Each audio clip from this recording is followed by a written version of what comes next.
Wash ಮಾಡ್ಕೊಳ್ಳೋಣ 1 2 or 3 times. ಅದಾದಮೇಲೆ stove on ಮಾಡಿ ಒಂದು ಪಾತ್ರೆ ಇಡೋಣ. ಅದಕ್ಕೊಂದು 2 or 3 ಸ್ಪೂನ್ಸ್ ಆಯಿಲ್ ಹಾಕ್ಕೊಳ್ಳೋಣ. ಅದಾದಮೇಲೆ ಒಂದು ಈರುಳ್ಳಿ ಹಾಕಿ ಚೆನ್ನಾಗಿ ಫ್ರೈ ಮಾಡಬೇಕು. ಅದು ಗೋಲ್ಡನ್ ಬ್ರೌನ್ ಬರೋವರೆಗೂ ಚೆನ್ನಾಗಿ ಫ್ರೈ ಮಾಡಬೇಕು. ಅದಕ್ಕೆ ಸ್ವಲ್ಪ ಮೆಂತ್ಯ ಸೊಪ್ಪು ಹಾಕೊಂಡು ಹಸಿ ಸ್ಮೆಲ್ ಹೋಗೋವರೆಗೂ ಚೆನ್ನಾಗಿ ಫ್ರೈ ಮಾಡಿ. 1-2 ಮಿನಿಟ್ಸ್ ಅದನ್ನು ಫ್ರೈ ಮಾಡ್ತಾಯಿರಿ. ಮತ್ತೆ ಒಂದು ಸ್ವಲ್ಪ ಲಿಡ್ ಕ್ಲೋಸ್ ಮಾಡಿ 1 or 2 ಮಿನಿಟ್ಸ್ ಫ್ರೈ ಮಾಡಿ. ಫ್ರೈ ಆದಮೇಲೆ ನಾವು ವಾಶ್ ಮಾಡಿದ್ವಲ್ಲ ಆ ಮಟನ್ನ ಹಾಕ್ಕೊಳ್ಳೋಣ.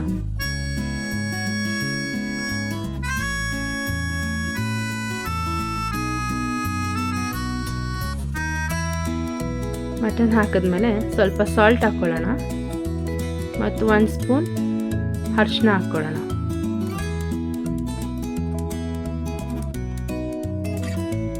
ಹಾಕಾದ್ಮೇಲೆ ಚೆನ್ನಾಗಿ ಮಿಕ್ಸ್ ಮಾಡಬೇಕು.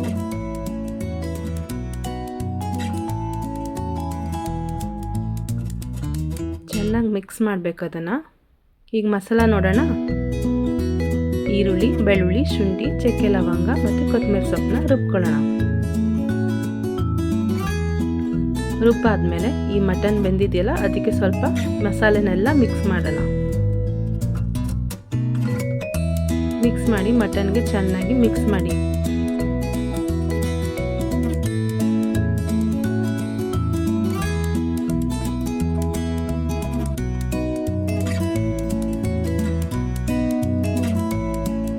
ಚೆನ್ನಾಗಿ ಮಿಕ್ಸ್ ಮಾಡಾದ್ಮೇಲೆ ಅದನ್ನು ಕ್ಲೋಸ್ ಮಾಡೋಣ.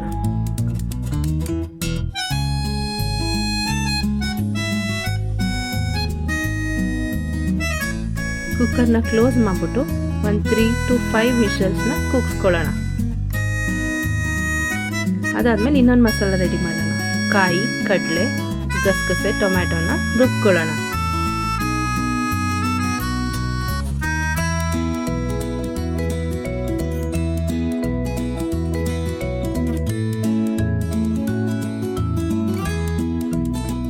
ರುಬ್ಬಿದಾದ್ಮೇಲೆ ಕುಕ್ಕರ್ ಓಪನ್ ಮಾಡಿ ಮಟನ್ ಸಾಂಬಾರ್ ಪೌಡರ್ನ ಹಾಕ್ಕೊಂಡು ಚೆನ್ನಾಗಿ ಮಿಕ್ಸ್ ಮಾಡಿ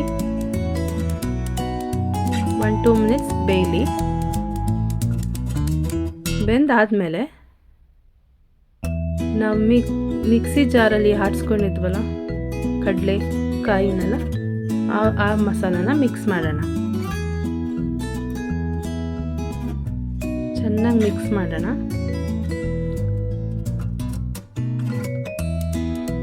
ಅದು 2 or 3 ಟೈಮ್ಸ್ ಚೆನ್ನಾಗಿ ಕುದ್ದ ಮೇಲೆ ಮಟನ್ ಸಾಂಬಾರ್ ರೆಡಿ. ಬಿಸಿ ಬಿಸಿ ಮಟನ್ ಸಾಂಬಾರ್ ಟೇಸ್ಟ್ ಮಾಡಿ ಹೇಗಿದೆ ಅಂತ ಹೇಳಿ. Thank you for watching.